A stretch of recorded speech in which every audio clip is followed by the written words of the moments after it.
Hello Gorakhpur. I hope आप सभी लोग अपने घर में सेफ और काफ़ी अच्छे और सेफ एंड साइन होंगे। As we all know the COVID situations are rising day by day. हम सभी जानते हैं कि कोरोना का सिचुएशन दिन प्रतिदिन बढ़ता जा रहा है। तो हमारा सबसे पहले आपसे रिक्वेस्ट ये है कि अगर आप घर के बाहर निकल रहे हैं तो प्लीज़ मास्क का उपयोग ज़रूर करें। आज हमारे साथ बात करने के लिए यहाँ पे दो फ्रंटलाइन वॉरियर्स मौजूद हैं, डॉक्टर शिवांग और डॉक्टर कनिका। तो सबसे पहले मैं इंट्रोड्यूस करना चाहूँगा, कुछ देर में हमारे साथ ज्वाइन हो जाएंगे डॉक्टर शिवांग और डॉक्टर कनिका। उनके ज्वाइन होने से पहले मैं उनका एक इंट्रोडक्शन दे देता हूँ। डॉक्टर शिवांग जो हैं वो एक डॉक्टर हैं बीआरडी मेडिकल कॉलेज में, साथ ही साथ एक फूडी हैं, एक ट्रैवलर और एज वेल एज एक इन्फ्लुएंसर भी हैं। कनिका मैम के बारे में बताना चाहूँगा, वो डॉक्टर के साथ साथ एक एडुकेटर और एक यूट्यूबर भी हैं। तो अभी कुछ देर में ही हमारे साथ डॉक्टर शिवांग और डॉक्टर कनिका मैम ज्वाइन होंगी। हाँ, तो here we are. Welcome doctor, बहुत बहुत स्वागत है Shivang sir and Kanika ma'am हमारे इस इंटरव्यू में। Thank you so much for having us over here. Thank you. Okay sir, आप सभी जानते हैं कि जो कोविड का सिचुएशन है दिन प्रतिदिन बढ़ता जा रहा है। तो बहुत लोगों के अंदर सर डाउट होता है कोविड से कैसे डील करें।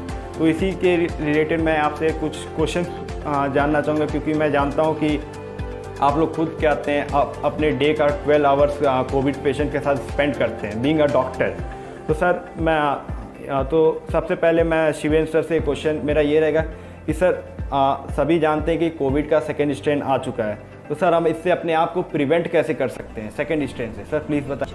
देखिए, पहली बात तो ये कोविड का जो सेकेंड स्ट्रेन आया है उसका प्रिवेंशन ऑलमोस्ट पहले स्ट्रेन जैसा ही है। जो बेसिक प्रोटोकॉल्स हैं और कोविड गाइडलाइन सेट की गई है उनको फॉलो करना है। सबसे पहले वही चीज़ है कि अननेसेसरली बाहर नहीं निकलना है। जब तक एकदम ही काम ना हो तब तक बाहर नहीं निकलना है। दूसरी चीज़ है, अगर बाहर निकलना पड़ भी रहा है तो मास्क जरूर लगाएं। एक अपने साथ छोटा सा सैनिटाइजर कैरी करें और फ्रीक्वेंट हैंड वॉश प्रैक्टिस करें। और दूसरी चीज़ जो हमको अवॉइड करनी है कि अपनी आँख, अपने ईयर्स, ये सब फालतू में टच नहीं करना है, क्योंकि जो हमारे फिंगर्स होते हैं सबसे ज़्यादा कंटामिनेटेड चीज़ है। उसको हम अपने बॉडी पार्ट्स जितना टच करेंगे उतने ही चांसेस है कि हम कोविड अपने आप को देंगे। और एक दूसरे से थोड़ा डिस्टेंस बना के रखें। जो 6 फीट डिस्टेंस बोलते हैं वो सच में बहुत काम का है, क्योंकि ड्रॉपलेट्स उतना दूर फैल नहीं पाएंगे। तो आप एटलीस्ट 6 फीट डिस्टेंस मेंटेन करके रखें। ओके सर आपने सही बताया कि कहते हैं हमें 6 फीट का डिस्टेंस बहुत इंपॉर्टेंट, एक बहुत ज़्यादा मैटर करता है। तो नेक्स्ट क्वेश्चन की तरफ मैं जाना चाहूँगा। कनिका मैम से मेरा एक क्वेश्चन है कि मैम अगर आपको अगर किसी को भी पता चलता है उन्हें कोविड है और उन्हें हॉस्पिटल्स में बेड इमीडिएटली इस समय नहीं मिल रहे, तो मैम वो क्या करें कि वो अपने घर पे ही ट्रीटमेंट वो अपना कैसे करें? मैम प्लीज़ बताइए। तो फर्स्ट ऑफ ऑल, अगर हॉस्पिटल में बेड नहीं मिल रहा तो मोस्ट इंपॉर्टेंट है कि अपने आप को आइसोलेट कर लो। सबसे पहले अपने आप को होम आइसोलेट कर लो for 14 days minimum. And now according to the symptoms आपको उस हिसाब से अपना काम करना है। जैसे कि सपोज अगर आपको फीवर है तो आप अपना पैरासीटामॉल खा लो। डिपेंडिंग कितना फीवर है आपको पैरासीटामॉल शायद 2 टाइम्स खानी पड़ेगी डे में या 3 टाइम्स खानी पड़ेगी, ठीक है? तो वो चीज़ आपने देखनी है। फिर आपको स्टीम भी लेना है। मोस्ट इंपॉर्टेंट विद कफ और कोल्ड काफ़ी ज़्यादा होता है कोविड में, तो आपको स्टीम लेना है कम से कम एक दिन में 3 to 4 times. Along with that you have to have goggles, Betadine goggles करो अपने। फिर साथ ही साथ मल्टीविटामिन्स, विटामिन सी, जिंक, ये सारी टैबलेट्स खानी है, because that would act as your immunity booster. तो ये सारी चीज़ें 100% करनी है। अकॉर्डिंगली आपको शायद एंटीबायोटिक्स भी लेनी पड़े। तो ये सारी चीज़ें आपको ध्यान में रखनी है। एंड डेफिनेटली आपके पास बहुत सारे NGOs और आजकल आई थिंक काफ़ी सारे डॉक्टर्स हैं इंक्लूडिंग अस जो ऑनलाइन कंसल्टेशन कर रहे हैं रिलेटेड टू कोविड एंड काफ़ी फ्री कर रहे हैं। जैसे हमारे भी अगर आप डॉक्टर डू वाले पेज पे जाओगे तो आपको फ्री कंसल्टेशन मिलेगी। तो आप उसी हेल्प से आप डेफिनेटली ये ट्रीटमेंट ले सकते हो। ओके मैम आपने सही बताया कि आपका, सबसे पहले मैं बता दूं कि हमारे साथ जो डॉक्टर्स मौजूद हैं उनका एक पेज है डॉक्टर डुओ, जहां पे कि अगर आपको कोविड हुआ या कुछ भी हुआ तो आप उनसे कंसल्टेशन ले सकते हैं, जिसका लिंक आपको हमारे डिस्क्रिप्शन में मिल जाएगा। आप वहां से विजिट कर सकते हैं डॉक्टर डुओ। चलिए तो नेक्स्ट क्वेश्चन की तरफ मैं जाऊँगा डॉक्टर शिवांग से। सर मेरा क्वेश्चन ये है कि कोविड पेशेंट को सर हॉस्पिटल में क्या ट्रीटमेंट दिया जाता है, इसके बारे में सर बताएँगे? क्योंकि बहुत लोग को डाउट रहता है अगर उनको कोविड होता है कि उन्हें हॉस्पिटल्स की तरफ प्रीफर करना चाहिए कि नहीं करना चाहिए, उनका ट्रीटमेंट्स क्या होता है सर वहाँ पे, प्लीज़ बताइए। देखिए हॉस्पिटल में क्या ट्रीटमेंट, पहली चीज़ ये जो आपने पूछा हॉस्पिटल में ले जाना चाहिए कि नहीं, वो डिपेंड करेगा कितना सिम्टम है उसको। अगर वो सैचुरेशन मेंटेन कर रहा है उसका, आपने पहली चीज़ मॉनिटरिंग होती है, आपने सैचुरेशन चेक किया उसका 98 99 है, सिम्टम्स ऐसे कुछ खास नहीं है, तब आप उसको होम आइसोलेशन पे घर पे ही ट्रीट कर सकते हैं। लेकिन अब आप देख रहे हैं कि सैचुरेशन नीचे गिरता जा रहा है, डिप कर रहा है, 94 93 आ रहा है, तब उसको डेफिनेटली हॉस्पिटलाइजेशन की ज़रूरत पड़ेगी। अब हॉस्पिटल में भी हम पेशेंट्स को कैटेगराइज करते हैं माइल्ड मॉडरेट सीवियर के फॉर्म में। अगर वो हमें दिख रहा है कि सैचुरेशन उसका 93 92 पे आ गया है, तब उसको ऑक्सीजनेट करते हैं। 2 लीटर पर मिनट से हम उसको कैनुला लगा के ऑक्सीजनेट करना होता है। और अगर पेशेंट और ज़्यादा सीवियर है, तब भी सैचुरेशन उसका कॉन्स्टेंटली नीचे गिरा ही जा रहा है, तब उसको इंटूबेट करके वेंटिलेटर में डालना पड़ता है। बाकी जो हमारी नॉर्मल प्रोटोकॉल्स और ड्रग की गाइडलाइंस है सारी आपकी, एंटीबायोटिक्स, पैरासीटामोल, रेमडेसिविर, वो हम अपने हिसाब से पेशेंट की सीवेरिटी पे डिपेंड करके ट्रीट करते हैं। बट हाँ, अगर ज़रूरत है तो हॉस्पिटलाइजेशन तो करना ही चाहिए, मतलब वो अपने आप। सर आपने सही, बट अगर एसिम्प्टोमेटिक है तो होम ट्रीटमेंट भी करवा सकते हैं।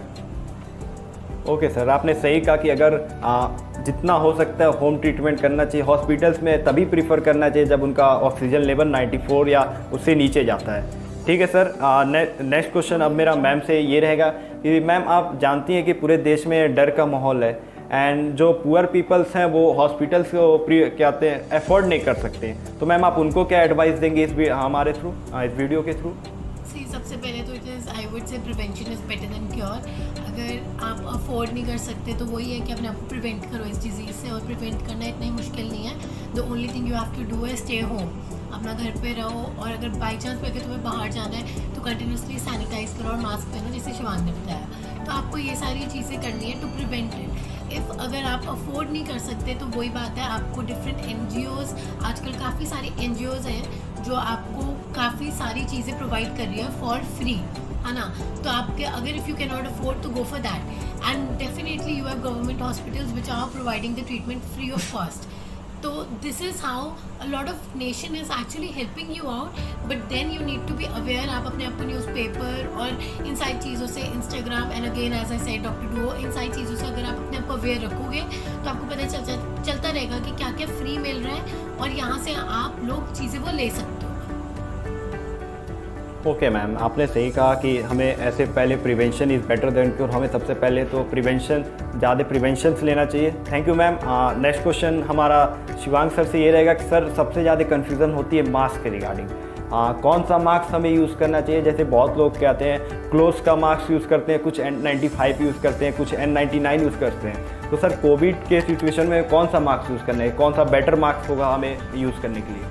देखिए कौन सा मास्क यूज़ करना है ये डिपेंड करेगा आप खुद क्या है। जैसे आप नॉर्मल, जैसे एक इंसान बाहर निकल रहा है सिर्फ रोड पे कुछ काम से, तब उसके लिए जो WHO का गाइडलाइंस है वो ये कहते हैं कि आप नॉर्मल क्लोथ का मास्क भी यूज़ कर सकते हैं, क्योंकि एक तो सर्जिकल और N95 की काफ़ी स्कैसिटी भी हो रही है, तो उनको इतनी ज़रूरत नहीं है उस चीज़ की, वो नॉर्मल क्लोथ के मास्क यूज़ करके बाहर जा सकते हैं।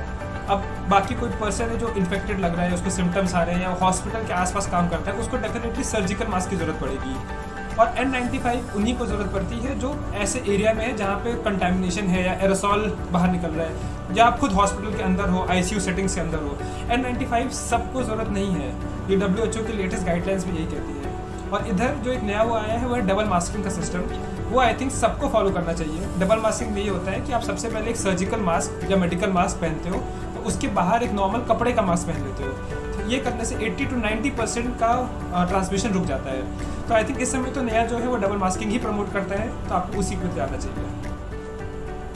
यस सर, आपके अकॉर्डिंग जैसा सर ने बताया कि हमें डबल मास्क प्रीफर करना चाहिए, जिससे कि जो कहते हैं कोविड के फैलने की संभावना है वो बहुत कम हो जाती है। Thank you sir. Next question मेरा कनिका मैम से ये रहेगा कि मैम इस समय वायरल फीवर भी बहुत चला है, तो लोगों को अगर फीवर आ रहा है तो वो कैसे कंफर्म करेंगे कि उनको कोविड है या नहीं? मैम प्लीज़ बताएंगे। See right now according to the scenario, कुछ भी अगर आपको कोई भी सिम्टम आते हैं तो फर्स्ट थॉट आपका डेफिनेटली कोविड की तरफ ही जाना चाहिए, नॉट कि वो वायरल नॉर्मल वायरल फीवर है, ठीक है। And how to confirm it, we have a lot of test. आप अपना टेस्ट करवाइए, यहाँ पे आपके पास एक एंटीजन टेस्ट है, रैपिड एंटीजन टेस्ट, जो आप जैसे ही करवाओगे आपको विद इन फ्यू मिनट्स आपको रिजल्ट पता चल जाता है। उसमें ये होता है कि आपका जो भी वो कोरोना वायरस है उसका जो एंटीजन होता है वो डिटेक्ट होता है। देन आपका दूसरा टेस्ट है जो ज़्यादा गोल्ड गोल्ड स्टैंडर्ड माना जा रहा है आजकल, वो है RT-PCR टेस्ट। तो RT-PCR टेस्ट में होता है कि आपका जो वो जेनेटिक मटेरियल है उस कोरोना वायरस का, उसका वो DNA एम्पलीफाई होता है मिलियन टाइम्स, ठीक है। फिर वो जब एम्पलीफाई होता है देन वो डिटेक्ट होता है कि ये है वायरस। तो क्योंकि उसमें इतना लंबा प्रोसीजर होता है और पूरा जेनेटिक मटेरियल है, तो उसकी फॉल्स पॉजिटिव या फिर फॉल्स रिपोर्ट आना थोड़ा चांसेस उसके बहुत कम हो जाते हैं। तो बेटर होता है कि हम RT-PCR में जाएं। तो ये काफ़ी टेस्ट अवेलेबल है। देन ऑल्सो अगर ये सब नहीं तो आप ब्लड टेस्ट करवा लो, उसमें आप अपना ब्लड टेस्ट में there are specific test which can help you find out कि ये कोरोना है या नहीं, जैसे कि उसमें सीरम फेरेटिन, आप CRP, D डाइमर, सो ये सारी चीज़ें along with your routine investigations आप ये सब चीज़ें भी करवा लो। तो when you do all of this, तो इन सारी चीज़ों से आप डेफिनेटली डिफरेंशिएट कर सकते हो कि भाई कोरोना है या नहीं। And even if I would say अगर आप नेगेटिव भी आ रहे हो अपने इन सारे टेस्ट में and still you are having symptom, I would still say कि आप अपने आप को आइसोलेट करो 14 दिन के लिए, बिकॉज वही बात है, देयर इज नो 100% श्योरिटी की जो रिपोर्ट आ रही है वो ट्रू है या नहीं। ओके मैम, आपने बिल्कुल सही कहा कि हमें अगर माइल्ड सिम्टम्स या कुछ भी आते हैं तो हमें सबसे पहले अपने आप को आइसोलेट कर लेना चाहिए। Thank you ma'am. अगला हमारा नेक्स्ट क्वेश्चन सर से ये रहेगा कि कोविड टेस्टिंग से रिलेटेड बहुत डाउट्स होते हैं। सर ये बताइए कौन सा कोविड टेस्ट मोर इफेक्टिव होगा? अकॉर्डिंग टू मैम, अभी मैम ने बताया कि RT-PCR काफ़ी श्योर रिजल्ट देता है, लेकिन सर बहुत डाउट ये है कि बहुत से क्राउड रहती है जहाँ पे कोविड का टेस्टिंग होता है, पीपल एफ्रेड हो जाते हैं टेस्ट करवाने के लिए। सर आप कुछ सजेशन देंगे इस केस में? देखिए, जैसे RT-PCR तो गोल्ड स्टैंडर्ड है एंड आप सही कह रहे हैं, वहाँ पे बहुत भीड़ होती है। बट जैसे हमारे BRT में भी अगर टेस्टिंग होती है तो वहाँ पे एक डिस्टेंस मेंटेन करके रखते हैं, वहाँ पे एक लाइन लगती है और दो लोग होते हैं लाइन में खड़े होते हैं, उनके बीच में मेक श्योर करते हैं कि उतना अप्रोप्रिएट डिस्टेंस हो। तो अगर आप सही जगह से करवा रहे हैं, एंड आई थिंक आप पहले से कुछ जगह ऑनलाइन बुकिंग भी हो रही है इसकी टेस्टिंग का, पहले फ़ोन कॉल करके अपना स्लॉट बुक कर सकते हैं। और कई ऐसी कंपनीज है जो आपके घर पे आके आपका सैंपल ले जा रही है। अगर आपको इतना डर है उस चीज़ से तो आप घर पे बुला के अपना सैंपल टेस्ट करवा सकते हो। बट आई थिंक ये रीज़न नहीं होना चाहिए कि आप टेस्ट ही मत करवाओ, क्योंकि RT-PCR जो है वो काफ़ी ज़रूरी है। अगर आपको अपने आप को प्रूफ करना है पॉजिटिव हो गए हो या ठीक हो गए हो, उसका यही एक तरीका है कि आप RT-PCR करके अपना टेस्ट कराओ, एंड यही तरीका है yes. Okay, thank you sir, आपने सही बताया RT-PCR बेस्ट वे है।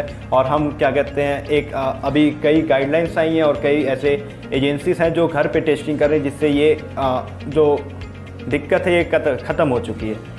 नेक्स्ट क्वेश्चन मैम मेरा कनिका मैम से रहेगा कि मैम आप जानती हैं कि RT-PCR टेस्टिंग में टाइम लगता है, जैसे कि 2 दिन या 3 दिन। तो मैम इस बीच में पेशेंट को क्या करना चाहिए? वो उसको कैसे पता चले वो पॉजिटिव है नेगेटिव है? अगर वो RT-PCR टेस्ट टाइम लगता है तो उसमें बीच में मैम पेशेंट का क्या ट्रीटमेंट करना चाहिए? क्या उसको कोविड पेशेंट की तरह ट्रीट करना चाहिए या फिर एक नॉर्मल पेशेंट की तरह ट्रीट करना चाहिए? मैम प्लीज़ बताइए। सी वही बात है कि एज आई सेड कि आप अपना सिम्टोमेटिक ट्रीटमेंट एंड आइसोलेशन तो बिगिन कर ही दो द मोमेंट आपको माइल्डेस्ट ऑफ सिम्टम्स भी आए। तो even if your RT-PCR test result अभी आने में 2 या 3 दिन है, आप अपना 2 या 3 दिन स्टीम तो ले ही सकते हो, गागल्स कर सकते हो, अपना एंटीबायोटिक स्टार्ट कर सकते हो, और क्या होता है पैरासीटामॉल ले सकते हो अगर फीवर है, और आइसोलेट हो सकते हो, मास्क पहन सकते हो, मतलब प्रिवेंटिव स्टेप्स तो आप ले ही सकते हो, और कोई इतने मेजर नहीं है। और अगर सपोज आपका सिम्टम्स बहुत ज़्यादा है, डिस्नी है और ये, तो डेफिनेटली वो तो आई थिंक आइडिया लग ही जाता है भाई ये कोविड ही है, एंड उसके लिए तो आपको हॉस्पिटल में एडमिट होना होगा। But for the mild symptoms आप अपना सिम्टोमेटिक ट्रीटमेंट लो और होम आइसोलेशन करो, एंड मोस्ट इम्पॉर्टेंटली पैनिक मत हो। Okay ma'am, thank you ma'am, आपने सही बताया कि हमें अगर माइल्ड सिम्टम्स है तो हमें क्या होता है पैनिक उतना नहीं होना चाहिए। अगर ज़्यादा सिम्टम्स हमें दिख रहे हैं तो हमें खुद क्या होते हैं हॉस्पिटल्स की तरफ प्रीफर करना चाहिए। Thank you ma'am. Next question मेरा शिवेंद्र सर से ये रहेगा कि सर हमने क्या होते हैं बहुत सुना है कि वो जो वायरस है ये क्या होते हैं एक स्पेसिफिक एज ग्रुप को टारगेट कर रहा है with a specific medical condition, यानी कि एक स्पेसिफिक जो एज है या फिर किसी को एक स्पेसिफिक बीमारी है जैसे शुगर हुआ, ब्लड प्रेशर हुआ, उस तरह के ये जो वायरस है उनको टारगेट कर रहा है। तो इसमें क्या सजेशन देंगे आप उनके पेशेंट्स को क्या करना चाहिए? जैसे जो शुगर के पेशेंट्स हैं, जो ब्लड प्रेशर के पेशेंट हैं सर, उनको क्या करना चाहिए? देखिए, जैसे कि आपने बोला स्पेसिफिक एज ग्रुप वाली बात, तो ये आई थिंक बहुत मेजर डिफरेंस है जो फर्स्ट वेव आया था और सेकंड वेव आया था। जो फर्स्ट वेव था वो तब भी रिलेटिवली जो यंग एज ग्रुप हैं, बच्चों, इन सबको बहुत ही कम इफेक्ट करता था। लेकिन जो ये नया वाला आया है इसका परसेंटेज काफ़ी ज़्यादा हाई है कि वो हमारे एज ग्रुप, हमसे भी छोटे बच्चे, यहाँ तक कि 1-1 साल तक के बच्चों को इन्फेक्ट कर रहा है। इन्फेक्ट से ज़्यादा वो इतना भी डैमेज कर दे रहा है कि आईसीयू सेटिंग में एडमिट करना पड़ रहा है यंग जनरेशन को, और बच्चों को भी काफ़ी ज़्यादा बीमार हो रहे हैं। और इस बार तो यंग जनरेशन की डेथ्स की भी काफ़ी रिपोर्ट्स आई हैं। तो स्पेसिफिक ऑब्वियसली अभी भी ऐसा है कि जो ओल्ड एज ग्रुप है, अबव 60 अबव 70, वो ज़्यादा कोमॉर्बिड है, उनको ज़्यादा चांसेस है कि वो कोविड इन्फेक्ट हो जाएंगे। लेकिन इससे ये नहीं होता है कि हमारा एज ग्रुप सेफ है। और कोमॉर्बिड जैसे डायबिटीज़, हाइपरटेंशन, जो लोग इन सब चीज़ों से सफ़र कर रहे हैं, उनको डेफिनेटली अपना ध्यान 10 गुना ज़्यादा रखना पड़ेगा, क्योंकि अगर उनको कोविड पॉजिटिव होता है तो बहुत चांसेस हैं कि उनको काफ़ी सीवियर वाला इन्फेक्शन होगा और उनको आईसीयू सेटिंग में एडमिट करने की ज़रूरत पड़ सकती है। बाकी प्रिवेंशन स्टेप्स तो उनके लिए भी वही सेम रहेंगे, बट उनकी मॉनिटरिंग थोड़ी ज़्यादा विग्रेसली होनी चाहिए। उनको अपना शुगर जितना कंट्रोल कर सकते हैं उतना रखें, अपना टेम्परेचर, अपना SpO2 रेगुलरली डे में 2 बार तो मॉनिटर करते ही रहें। तो उनके एक्सटर्नल मॉनिटरिंग एक ऐसा स्टेप है जो उनके लिए ऐड हो जाता है। Okay sir, thank you sir इस क्वेश्चन का आंसर करने के लिए। मेरा नेक्स्ट क्वेश्चन कनिका मैम से ये रहेगा कि मैम कोविड पेशेंट को क्या खिलाना चाहिए, उनका लाइफस्टाइल्स क्या रखना चाहिए मैम कोविड पेशेंट का, प्लीज़ मैम बताइए। About the eating part Covid में, क्योंकि अगेन अगर आप इसे एक नॉर्मल वायरल इन्फेक्शन भी कंसिडर करो या कोई भी इन्फेक्शन, तो मोस्ट इंपॉर्टेंट होता है कि आपकी डाइट बहुत अच्छी होनी चाहिए। It should include your balance diet, जिसमें तुम सारे पल्सेस खा रहे हो, नट्स खा रहे हो, रोटी, सीरियल्स, एवरीथिंग, है ना। तो एक प्रॉपर तुम्हें बैलेंस डाइट मेंटेन करना है। 3 मील्स तो खाने ही है, अलॉन्ग विद दैट बीच में स्नैक्स, फ्रूट्स, ये सारी चीज़ें इंक्लूडेड होनी चाहिए। विद दैट, क्योंकि ये वायरस है, इन्फेक्शन है, तो आपको सप्लीमेंटेशन करना बहुत ज़रूरी है। तो सप्लीमेंट करिए आप अपना विटामिन C के साथ, जिंक के साथ, मल्टीविटामिन्स के साथ, protein rich diet. Again protein rich diet, या तो अगर नॉन वेजिटेरियन हो तो ठीक है, otherwise you must have protein powder. तो प्रोटीन पाउडर मिल्क के साथ ले लो। तो ये सारी चीज़ें, along with that vitamin D low, vitamin D की भी बहुत इंपॉर्टेंस है इसमें। तो आप ये सारी चीज़ें इंक्लूड करो। अब इसके साथ आप थोड़ी बहुत ब्रीदिंग एक्सरसाइजेज भी करो। माइल्ड ब्रीदिंग एक्सरसाइजेज जो होती हैं, जैसे अनुलोम विलोम, ऐसी थोड़ी बहुत माइल्ड ब्रीदिंग एक्सरसाइजेज भी विद टाइम करो इसके साथ। Okay ma'am, thank you ma'am, आपने सही बताया कि हमें क्या कहते हैं, अगर हम कोविड पेशेंट है तो उन्हें एक हेल्दी डाइट रखना चाहिए, हाई प्रोटीन डाइट भी लेना चाहिए, और साथ ही साथ क्या कहते हैं ब्रीदिंग एक्सरसाइजेज भी करना चाहिए। चलिए हम आगे बढ़ते हैं। आगे हम सभी लोग जानते हैं कि वैक्सीनेशन का प्रोसेस अब स्टार्ट हो चुका है। 18+ के ऊपर के लोगों को अब वैक्सीन्स लगने जा रहे हैं। तो वैक्सीन्स को लेके मेनली बहुत लोगों में बहुत डाउट रहता है कि हमें वैक्सीन लगवाना चाहिए कि नहीं लगवाना चाहिए। तो शिवांग सर, मेरा क्वेश्चन आपसे यही रहेगा कि सर वैक्सीन को लेकर बीमार लोग ज़्यादा डर रहे हैं, जो हार्ट पेशेंट हैं, डायबिटीज़ पेशेंट हैं, सर उन लोग को लेकर आप क्या कहेंगे, क्या उन्हें वैक्सीन लगवाना चाहिए या फिर अपने डॉक्टर से पहले कंसल्ट करना चाहिए कि सर हम वैक्सीन लगवाएं कि ना लगवाएं? सर क्या कहेंगे आप इस पर? वैक्सीन सबको लगानी है। ये जितने भी कोमॉर्बिड हैं, diabetes, hypertension, liver problem, kidney problem, ये सब कोई भी वैक्सीन के कॉन्ट्राइंडिकेशंस नहीं है। उनको ये नहीं सोचना है कि वैक्सीन लगवाएं कि ना लगवाएं। वैक्सीन तो उनको लगवाना है, और उनको तो और ज़्यादा लगवाने की होनी चाहिए, क्योंकि उनको कोविड पॉजिटिव होने के ज़्यादा चांसेस हैं और बहुत सीवियर कोविड होने के ज़्यादा चांसेस हैं। जो एक कॉन्ट्राइंडिकेशन, वो भी रिलेटिव कॉन्ट्राइंडिकेशन अभी फ़िलहाल है कि प्रेगनेंसी। अभी प्रेगनेंसी को लेकर इतने गाइडलाइंस हमारे पास नहीं आए हैं कि हम प्रेग्नेंट वुमेन को रिकमेंड करें, बट आई थिंक वो गाइडलाइंस भी जल्दी रिवाइज होने वाले हैं। बट फॉर नाउ अभी बस यही एक रिलेटिव कॉन्ट्राइंडिकेशन है, वरना आपको कोई भी बीमारी से नहीं रुकना है वैक्सीनेशन से अपने। और ओके सर, आपने सही कहा कि और जो खुद इस समय कोविड पॉजिटिव है, वो अभी जाके तो नहीं लगवा सकते क्योंकि वो पॉजिटिव, ऑब्वियसली वो आइसोलेटेड रहेंगे, बट वो जैसे ही नेगेटिव हो जाते हैं तुरंत उनको जाके अपनी वैक्सीनेशन लगवा लेनी चाहिए। ओके सर, आपने सही कहा कि वैक्सीनेशन इज़ इम्पॉर्टेंट, और ख़ासकर उनके लिए इम्पॉर्टेंट है जो कि ऑलरेडी ये जो डिजीज़ है, हार्ट डिजीज़ है, डायबिटीज़ है, इनके पेशेंट हैं। तो सर नेक्स्ट क्वेश्चन मेरा मैम से ये रहेगा कि सर मैम बहुत लोगों का मानना है कि वैक्सीनेशन के बाद उनको फीवर हो रहा है, बॉडी पेन हो रहा है, जिसको लोग वैक्सीनेशन का साइड इफ़ेक्ट्स मान रहे हैं। तो मैम अकॉर्डिंग टू आप ये इफ़ेक्ट्स है कि साइड इफ़ेक्ट्स है बेनिफिट वैक्सीन्स का? डेफिनेटली वैक्सीन, हर एक वैक्सीन का अपना साइड इफ़ेक्ट होता है, और ये side effects are very common. तो ये साइड इफ़ेक्ट्स ही हैं। अगर आप कोई भी वैक्सीन लगवाते हो, बचपन में भी जैसे अगर हमने लगवाई हैं, तो उससे भी हमें फीवर, हेडेक, मलेज, थोड़ा डिस्कम्फर्ट होता ही है, और इस वैक्सीन से भी हो ही रहा है, हमें भी हुआ था। तो ये साइड इफ़ेक्ट है, but this side effect is not the reason कि आप ये वैक्सीन लगवाओ ही मत।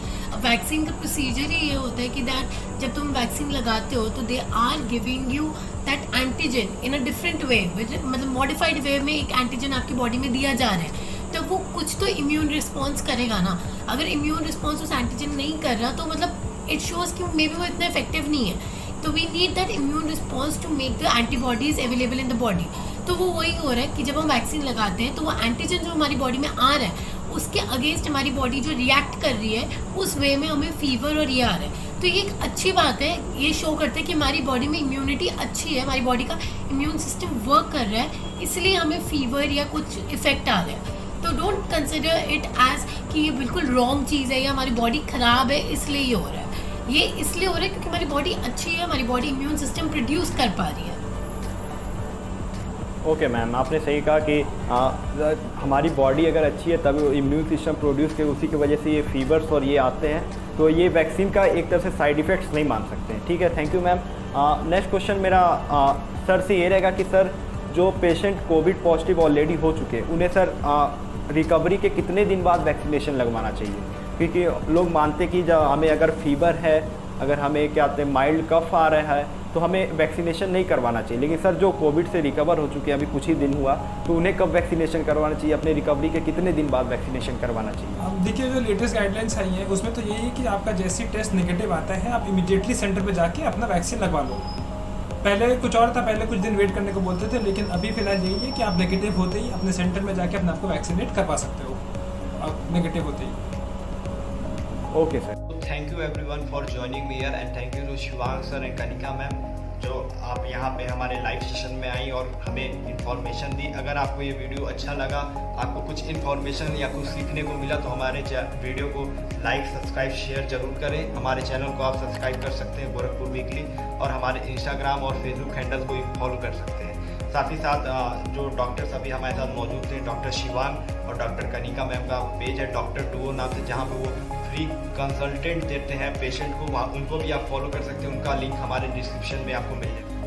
ये वीडियो एंड करने से पहले मैं बताया एक इन्फॉर्मेशन देना चाहूँगा कि मेरे कुछ फ्रेंड्स मिल के up53.in एक वेबसाइट शुरू किए हैं जिसमें कि वो वेरीफाइड रिसोर्सेज आपको प्रोवाइड करते हैं गोरखपुर सिटी के अंदर, ताकि अगर आपको कोविड से रिलेटेड कोई भी क्वारीज है तो आप वहाँ पे जाके, अगर आपको बेड चाहिए, अगर आपको ऑक्सीजन सिलेंडर चाहिए तो वो आपको वेरीफाइड रिसोर्सेज प्रोवाइड करेंगे, जहाँ से आप क्या कहते हैं विजिट करके अपना ट्रीटमेंट या फिर क्या कहते हैं अपना जो रिसोर्सेज है वो ले सकते हैं। So thank you everyone for joining me here.